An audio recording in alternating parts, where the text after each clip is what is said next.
He perhaps hadn't thought it the most advantageous trade. He could not simply ignore her, but it wasn't necessarily to his benefit to become too friendly with Lulan and have her conceive a child. A consort's backer was only truly powerful during a child's minority. Once the boy became emperor, even after he had a child, a person could find himself altogether extraneous. What did that mean? Maomao considered the possibilities as she helped herself to another cup of tea from the little teapot. Chapter 16 paper. When Maomao made her first visit in quite some time to the rear palace's medical office, she found its resident eunuch as mellow as ever. "Ah, I haven't seen you in a while, young lady," the quack doctor said, happily pouring tea. "It has gotten much warmer these days, hasn't it?" He politely brought her a drink, using a medical treatise in place of a tray. Maomao snatched the tea and the treatise at once. She wished she could tell him what she thought for so blatantly abusing such a priceless object. As usual, the quack was the only one in the office. She could not believe how little work he actually seemed to do in here. He was lucky he still had a job. "Oh, it is still plenty chilly," Maomao said, placing a laundry basket on top of his desk. Yes, there was still a chill in the air.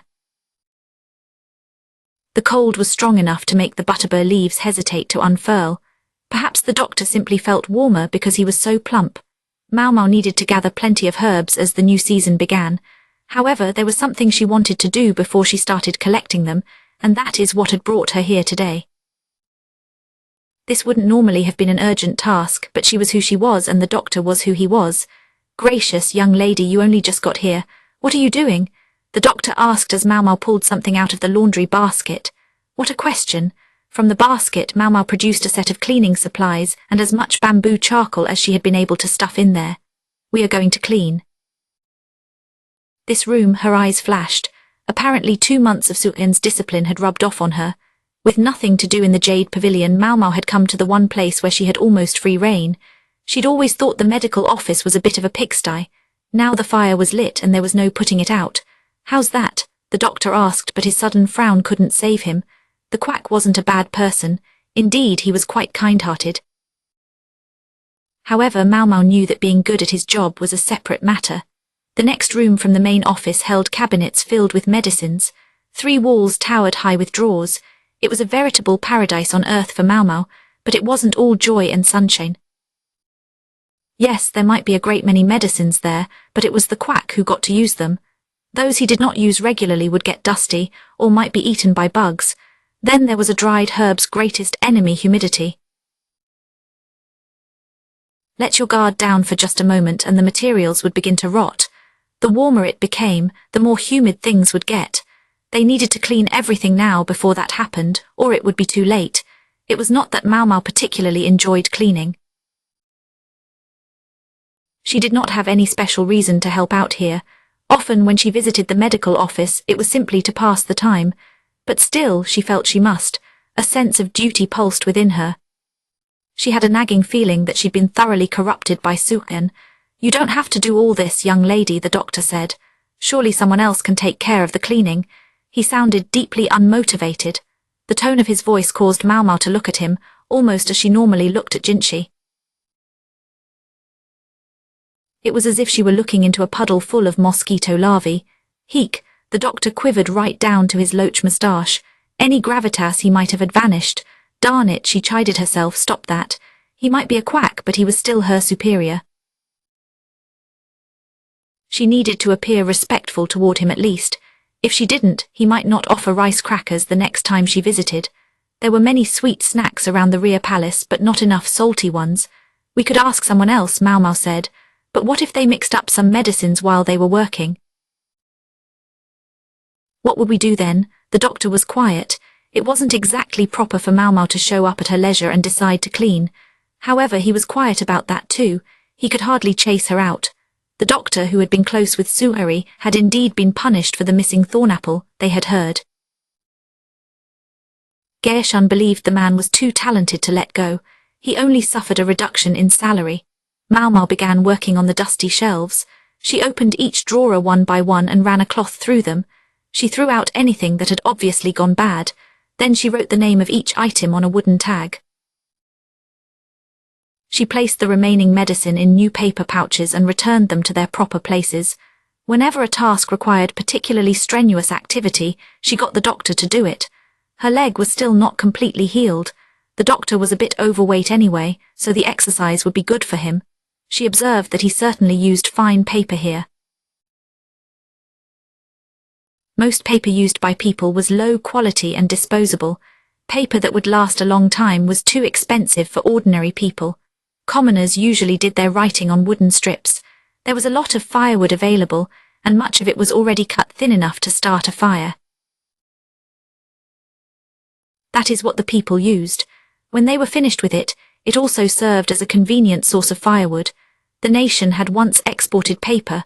However, the former emperor, or rather, his mother, the former Empress Dowager, had forbidden the cutting down of the trees used to make the finest paper. The restriction had been eased a little since then, but not enough to meet the demand. Why had the Empress Dowager forbidden the trees to be cut down? No one had been quite bold enough to ask at the time. Considering that harvesting those trees was still limited, Maomao figured there must be a reason. As a result, these days paper was made of other trees, or grasses, or old cloth, with the exception of the very finest paper. These resources were not as readily available as trees and took time to process, making them more expensive. All this time and trouble caused producers to try to find shortcuts, which led to a low-quality product. Therefore, paper had acquired a reputation among the populace for being exorbitantly expensive but not actually worthwhile. It had failed to gain traction despite being more convenient than wood. Maomao exhaled. "Few all finished, young lady?" the doctor asked hopefully. "No, only about half done." A disappointed silence followed. Maomao thought that half the work was a reasonable amount for one day, given how much there was to do. She decided to finish the rest tomorrow. She left the charcoal in the room to help absorb the humidity. She still did not have enough, though, and asked the doctor to requisition more. The doctor massaged his shoulders as he fixed a snack. He brought over fruit juice poured from a ceramic bottle. "A sweet treat is the thing when you are feeling tired," he said. He used a bamboo spoon to scoop mashed chestnut and sweet potato onto some paper. He gave one of the portions to Maomao. "This old man has rich tastes." Sweet potato was hard to get at this time of year, so this snack was a particular indulgence. And on top of that, he served it on high-quality paper as if it were completely unremarkable. Maomao ate the sweet potato in a single bite, then looked at the paper. It was now stained with round fingerprints. The material had a noticeable sheen. She remarked, "This is excellent paper you are using." He responded, "Oh, you can tell." It had been an offhand comment, but it seemed to have gotten the doctor's attention. He said, "My family produces this. We even supply it here to the court." Impressive, no? It is indeed. That would explain how he happened to have some available. It wasn't just flattery either. Maomao could see that this really was material of high quality. Her old man had always picked the best of the worst when choosing from among the selection of disposable paper for his medicine packets. Good material was needed to keep out humidity or spilled powder. Costs had to be kept down somewhere, but not when it came to the medicines themselves, for the sake of the patients. Savings had to be made, though, or the supplies would consume all the profit, and then some. Perhaps she could buy some from him, Maomao mused. You know, at a friendly discount. Ah, the unfair advantage. She sipped her juice as she thought. It coursed sweet and lukewarm down her throat. Not for me, she thought, and decided to heat some water for tea. A fire was always kept burning in the medical office, which was very convenient at times like this. The whole village pitches in to make it. There was a time when we thought about giving up, but thankfully we managed to scrape by somehow. Maomao hadn't asked for the doctor's life story, but he seemed talkative today. In the past, making paper had been enough to earn a profit, so his family had concentrated on cutting down the local trees and shaving them as finely as possible to supply product. Selling paper abroad proved more profitable than selling it within their own country. As a result, their paper became a very important trade good. When he was a child, the village had been quite wealthy. The local doctor could ask for sweets at any time and eat as many as he pleased. However, for one reason or another perhaps, they had simply grown too large. The village earned the displeasure of the former Empress Dowager. She forbade them from cutting down the trees they needed to make their paper. They had to find different materials to work with. This change inevitably meant the quality of their product decreased. The trading houses were angry with them and stopped doing business with the village. The village's best days were over. The headman was, in fact, the quack doctor's father, and he was beset by villagers demanding action. He saw the writing on the wall. They could no longer continue making paper as they had before. However, not everyone in the village was able or willing to see this reality. A great deal of anger focused on the headman and his family. Maomao listened patiently, pouring boiled water from a teapot into a cup. It broke my heart when my older sister came here to the rear palace. The village had been established in an ideal place for making paper, but not for much else. They decided to move the village, but they did not have enough resources. Around that time the rear palace needed more palace women, so the doctor's older sister responded to the call. She laughed and said that the next time I saw her, she would be a mother to the country, but in the end I never saw her again. What they should do with themselves on the new land remained a problem. More resources were needed, and the quack's younger sister volunteered to follow the older one into the rear palace. The quack said, and finally I decided to go. There was really no other choice. As the rear palace expanded, there was inevitably a need for more eunuchs. They were in shorter supply than women and thus commanded a higher price. Maomao thought, he's had it tougher than I realized as she drank her tea. The more one cleaned, the more one saw things that needed cleaning. Maomao successfully finished with the medicine cabinets on the second day, but now the next room over bothered her. The duck did some basic cleaning, it appeared, but he didn't seem to have an eye for detail. Maomao spent the third day brushing cobwebs off the ceiling and carefully wiping down the walls. After that, she wanted to organize the equipment. The quack possessed a considerable amount of things she had discovered. He stored anything he didn't frequently use in one of the other rooms. What a waste, she thought as she looked around that next room. She had been told it wasn't being used, but for Maomao it was a treasure trove. She and the doctor worked through many medical treatises. Maomao smiled brightly while the doctor looked rather sad. They spent 7 full days cleaning, even with the doctors complaining. Maomao had also been tasting food for consort Gyukayu during this time, but nothing unusual happened. Then, as the doctor was polishing a mortar and pestle somewhat reluctantly, another eunuch arrived at the medical office. The quack had received a letter. Well, now what have we here? The doctor said. He took the letter eagerly, hoping for a chance to do some slacking off. Who's it from? Maomao asked. She was purely being polite, but the doctor replied, it's from my younger sister. He showed her the letter, which was written on crackly, uneven paper. This made Maomao wonder if it was produced from seaweed. It was the sort of low-quality product the average person might use. She mused that he had said his family made paper. Perhaps the sister thought a botched batch was good enough for writing to a family member. As he perused the letter, the doctor's face took on a look of shock. His eyes bored into the page. Maomao moved closer to him, curious about what was happening. Just then the doctor's shoulders slumped. He slid weakly into a chair, hung his head, and let the letter drop onto the table. A few words jumped out at Maomao. Our imperial commission may be withdrawn. But the doctor had been bragging to Maomao just the other day about how his family supplied the court with paper. I wonder what could be the matter, the doctor said, almost to himself. And we were just now able to start producing more supply. An imperial commission, or lack thereof, could have major consequences for the family's income. The hoity-toity types who bought high-quality paper could never resist the idea that they were using the same paper as the emperor. Producing more? Maomao asked. Have they begun to cut corners? She touched the rough paper of the letter. They would never do that. They have been more excited to work than ever since they received that ox. Now it does all the things we always needed people to do. Why should that change anything? Making paper involved a great deal of physical labor. The work should be easier with an ox to do all the heavy lifting. And yet, if this sample is anything to judge by, I can see why the court wouldn't be interested. Maomao picked up the letter and fluttered it at the quack. Low-quality paper would fall apart if it got even a little bit wet. Also, the uneven surface made the writing look quite bad. The doctor was silent, as if he agreed the work was not very good. Finally, he leaned forward so far that his head rested on the table. I just don't know what's wrong. Maomao, recognizing that now was not the time for cleaning, studied the paper intently. Much of the paper circulating among the commoners was of questionable purity. It was made of strands of fiber from many different plants. Because the fibers weren't cut carefully, the glue hardened inconsistently. This caused the paper to fall to tatters. Her inspection showed that the fibers of this sample were of uniform size and diligently measured thickness. However, the surface was uneven. A gentle tug was enough to tear off a corner of the letter. Maomao tilted her head in curiosity and read the letter over once more.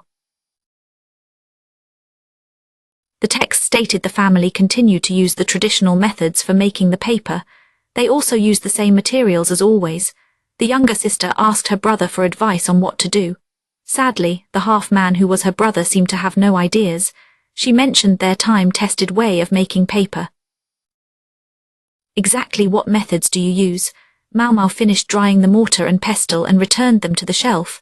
Then she put a kettle on to help them relax. The same ones everyone else does, the quack replied. The difference is our family is very particular about how we break down the materials. We are also particular about how we make the glue. I can't say more than that. Not so talkative on this subject, Maomao thought. She pulled a container of tea leaves off the shelf. She was rifling through it, trying to decide which would be good. Then some arrowroot practically jumped out at her.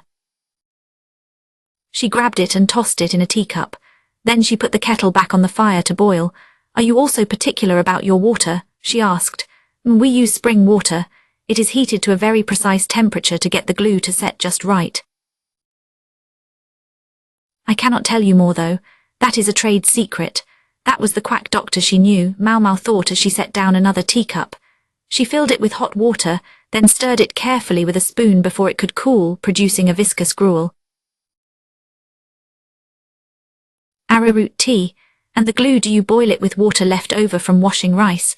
No, we take the trouble to dissolve wheat flour into it, the way you are supposed to. Otherwise it does not stick well. The moment he spoke, the doctor slapped his hand over his mouth.